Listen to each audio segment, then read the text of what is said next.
வணக்கங்கள். இன்றைக்கி எதை பற்றி பார்க்க போகிறோம்னா, இந்த புரட்டாசி மாதத்தில் நம்ம 12 ராசிக்கு உரிய என்னென்ன அமைப்பு இருக்குது, எப்படி இருக்குது, இந்த மாதத்தில் இந்த 2025 எந்தெந்த அமைப்புகள்லாம் வர இருக்குது அப்படிங்கிறத பற்றி பார்க்கலாம். அதை இப்போ இந்த இடத்துல நம்ம உடல்நிலை எப்படி இருக்குது, வருமானம் எப்படி இருக்குது, அடுத்தது நம்ம என்ன தொழில் செய்யலாம், எதில் காதல் வருதா, இல்லது திருமணத்தில் பிரச்சனை இருக்கா, நல்லா இருக்கா, இன்னும் இந்த தொழில் ரீதியாக என்ன வருமானம் இருக்கா, செலவு இருக்கா, எதில் நம்ம அதிகமாக இன்வெஸ்ட் பண்ணலாம், பண்ண வேண்டாம் அப்படிங்கிற தன்மைகள் எல்லாம் இந்த அமைப்பில் நம்ம எல்லாம் கொஞ்சம் விரிவாக பார்த்து அதுக்கான என்ன சொல்யூஷன், என்ன செய்யலாம் அப்படிங்கிற தன்மையில் நம்ம இப்போ இந்த புரட்டாசி மாத பலன்களை பார்க்கலாம். அதில் இப்போ ஒவ்வொரு கணக்குலேயும் ஒவ்வொரு சூழல்கள் வரும். ஒவ்வொரு ராசிக்கு இந்த மாதிரி செய்யலாம், செய்யக்கூடாது அப்படிங்கிற ஒரு சூழல்லாம் இருக்கும். அது எல்லாத்தையும் நம்ம பொறுமையாக அழகாக அது என்னென்ன செய்யலாம், என்னென்ன செய்யக்கூடாது. ஏன்னா மக்களுக்கு எதில் எடுத்தாலும் அவசரம் இருக்குது, அதே அளவுக்கு பொறுமை குறைஞ்சிக்கிட்டே இருக்குது.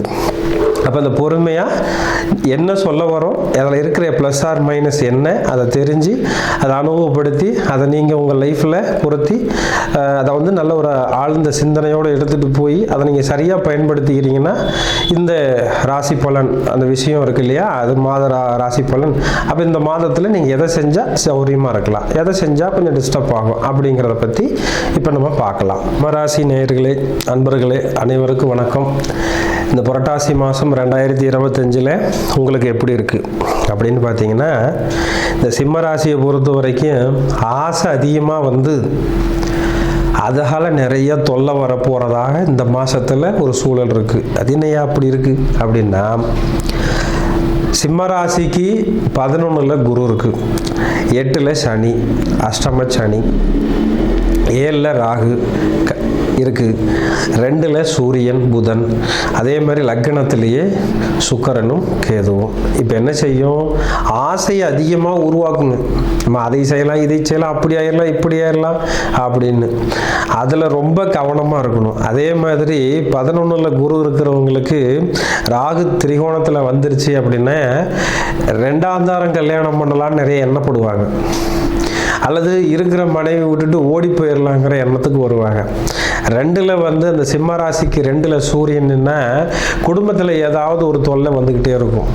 இதெல்லாம் பேசி தீர்க்க வேண்டிய ஒரு பிரச்சனைகள். அதை நீங்கள் பேசி தீர்த்துக்கு தான் சரியாகணும். அதை போய் அதுக்காண்டி பிரச்சனை பண்ணிட்டு வளர்த்துக்கிட்டே கிடக்கக்கூடாதுங்க.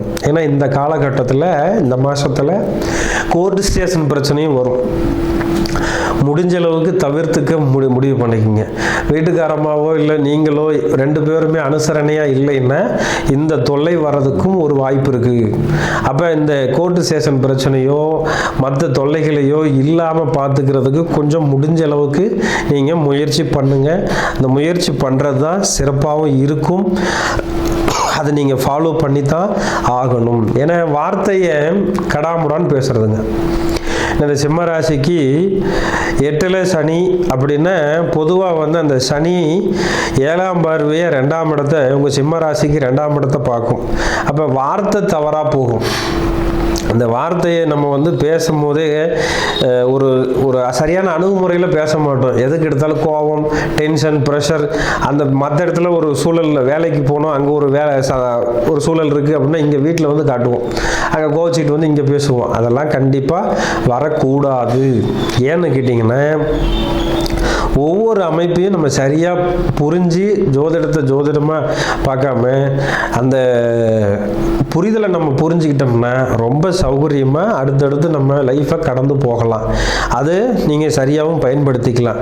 2ஆம் இடத்துல புதன் இருந்து அந்த சனியோட பார்வை இருக்குது அப்படின்னு சொன்னாக்கா வீட்டில் தேவையில்லாத சிக்கலும் வர்றதுக்கு வாய்ப்பு இருக்குது. அதையும் கொஞ்சம் கவனமாக பார்த்துக்கணும். அடுத்தது பார்த்திங்கன்னா, இந்த 11ல் குரு இருக்குன்னு சொன்னேன்.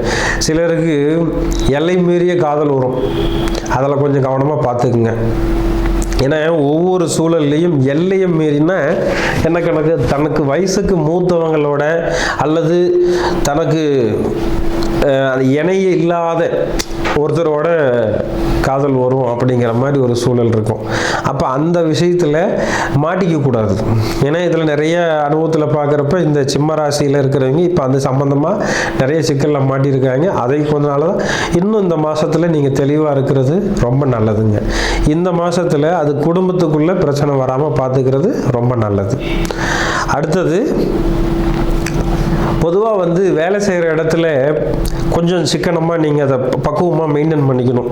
சிம்ம ராசிக்கு இந்த வருஷத்தில் இந்த மாதத்தில் புரட்டாசி மாதத்தில் கொஞ்சம் வேலை விஷயத்தில் வேலை மாற்றத்தில் வேலை அமைப்பில் ஒரு சேஞ்சஸ் இருக்கும். கொஞ்சம் கவனமாக பார்த்து பண்ணிக்கணும்.